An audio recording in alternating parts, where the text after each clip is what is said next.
विश्वास पाटील हे जेम्स लेनचे मावसभाऊ आहेत का, असा सवाल संभाजी ब्रिगेडने विचारला आहे. पाटील यांनी संभाजी कादंबरी लिहून महाराष्ट्राची बदनामी केली असून त्यांनी तत्काळ माफी मागावी, तसेच पुस्तकातील दुरुस्ती करावी. अन्यथा आम्ही गनिमी काव्याने जे काही करायचं ते आम्ही करू, असा इशारा संभाजी ब्रिगेडच्या वतीने दिला आहे. जिल्हाधिकारी यांना पत्र दिले असून तसेच शिवेंद्रसिंहराजे भोसले यांच्याशी देखील आमचे बोलणे झाले आहे, असे ब्रिगेडच्या वतीने सांगण्यात आले. साताऱ्यातील पोवई नाक्यावरती संभाजी ब्रिगेडच्या वतीने आंदोलन करण्यात आले असून यावेळी संभाजी ब्रिगेडच्या वतीने पाटील यांच्या विरोधात घोषणाबाजी करण्यात आली.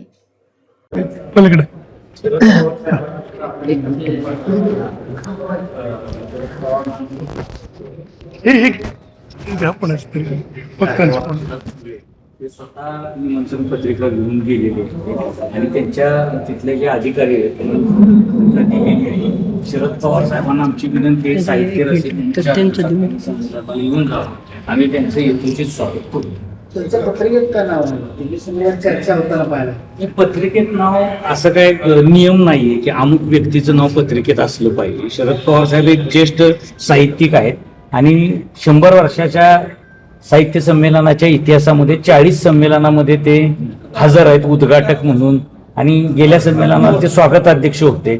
महामंडळाची अशी भूमिका आहे की राजकारण्यांचा वावर व्यासपीठावर कमी असावा, साहित्यिकांचा व्यापार जास्त असावा, वावर जास्त असावा त्यामध्ये. आणि त्या भूमिकेतनं आता जिल्ह्यातच आपल्या 4 मंत्री, तर 4 मंत्र्यांना तर आपल्याला डावलता येत नाही, कारण आपल्या जिल्ह्यातल्या मंत्र्यांना दुसऱ्या जिल्ह्यात तर बोलवणार नाहीत. त्यामुळे त्यांना मान देणं गरजेचं होतं. आणि सरकारचे प्रमुख हे नेहमी साहित्य संमेलनात असतात, सरकारची मुदत ही साहित्य संमेलनाला असती. आणि त्यामुळे पवार साहेबांना काय सातारा जिल्हा वेगळा नाही, साहित्याचं व्यासपीठ वेगळं नाही. पवार साहेबांचं एक पुस्तक सुद्धा आलेलं आहे, त्यामुळे त्यांनी रसिक म्हणून निश्चित यावं, आम्ही त्यांचं स्वागत करू. आणि पत्रिकेत नाव असलं नसलं तरी पवार साहेब इतके मोठे आहेत, ते पत्रिकेपेक्षा मोठे आहेत, त्यामुळे त्यांनी यावं अशी माझी त्यांना विनंती. खरं तर शरद पवारांच्या नावाचा जो आहे साधारणतः गेल्या अनेक दिवसापासून ते चालू आहे, मग आता थोडासा उशीर झाला नाही का महामंडळात? नाही महामंडळ आता तुम्ही दिल्लीचं साहित्य संमेलन जर बघितलं तर 2 दिवस आधी पत्रिका आलेली होती. म्हणजे शरद पवार साहेब स्वतः स्वागताध्यक्ष असताना पत्रिका 2 दिवस आली आधी, आणि शिवेंद्रराजे स्वागताध्यक्ष असताना 15 दिवस आधी पत्रिका, आणि 1 महिनाभर आधी कार्यक्रम झालेले आहेत. आणि पवार साहेबांचं जिल्ह्यावर प्रचंड प्रेम आहे, ते निश्चित येतील अशी मला खात्री. तर तुम्ही आता वक्तव्य केलं असं की साहित्यिक जास्त मंचावरती असले पाहिजे. गेल्या काही वर्षापासून जर साहित्य संमेलन बघितलं, अनेक राजकारणीच मोठ्या प्रमाणात मंचावरती असतात आणि साहित्यिक कमी असतात. खरं तर आता काय होतं तुम्हाला सांगतो, राजकारणी बोलवले नाहीत तर पत्रकार विचारतात पवारांचं नाव का नाही, आणि बोलवले तर पत्रकार म्हणतात जास्त का बोलवले. आता पत्रकारांकडून सुद्धा एखादी व्याख्या करून घ्यावी लागेल की किती राजकारणी बोलवले पाहिजेत, कोणाला बोलवलं पाहिजे. एक नियमावली पत्रकारांनी सुद्धा आम्हाला करून द्यावी, म्हणजे आम्हालाही तसं वागता येईल.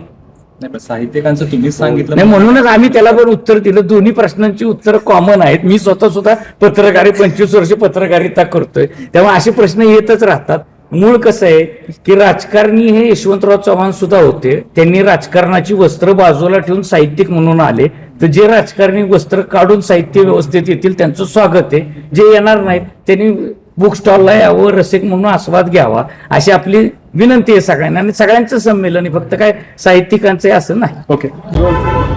आज संभाजी ब्रिगेडनं एक भूमिका घेतली, नेमकी काय भूमिका आहे आणि काय तुमच्या मागण्या आहेत? आज सातारा येथे छत्रपतींच्या भूमीमध्ये साहित्य संमेलन होते आणि त्या साहित्य संमेलनाचे अध्यक्ष विश्वास पाटील आहेत.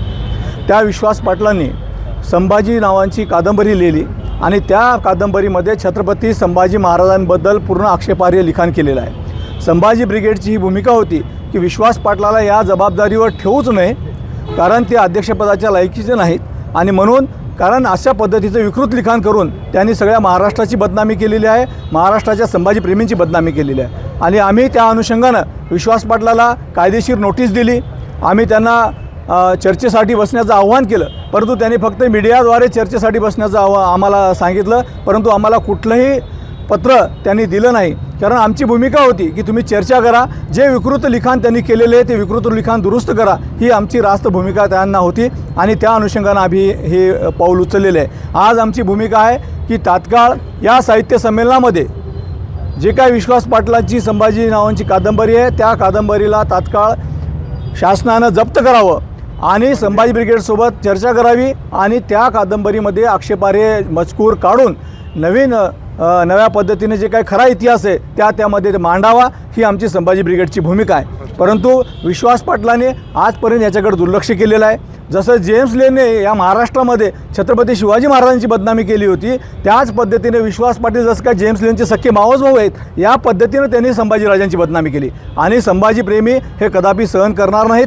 छत्रपती संभाजी महाराजांचा खरा इतिहास घराघरात गेला पाहिजेत ही संभाजी ब्रिगेडची भूमिका आहे. म्हणून विश्वास पाटलांनी या साहित्य संमेलनामध्ये प्रशासनानं विनंती केल्यानुसार आमची विनंती आहे की साहित्य संमेलनामध्ये विश्वास पाटलांनी जाहीर महाराष्ट्राची माफी मागावी आणि त्यांनी आवाहन करावं की संभाजी ब्रिगेडने जे काही चूक लक्षात दिलेली आहे ती चूक दुरुस्त करूनच आम्ही संभाजी कादंबरी पुन्हा प्रकाशित करू एवढी त्यांनी भूमिका बजावी एवढं आमचं मागणं आहे. जर तुमची मागण्या मान्य झाल्या नाहीत तर तुमची भूमिका काय असेल? संभाजी ब्रिगेड महाराष्ट्राला सगळ्यांना माहीत आहे. आम्ही एक छत्रपती शिवरायांचे महापुरुषांची विचारांचे वारसदार आहोत आणि महापुरुषांच्या सन्मानामध्ये संभाजी ब्रिगेड सदैव अग्रेसर राहते आणि जर आमची भूमिका शासनानं मान्य केली नाही विश्वास पाटलांनी मान्य केलं नाही तर संभाजी ब्रिगेड आपल्या स्टाईलनं गनिमी काव्यानं महाराष्ट्रामध्ये आंदोलन करेल. हे काय भूमिका आमची नव्यानं मग सांगायची गरज नाही. आमचं आंदोलन सगळ्यांना सर्वश्रुत आहे.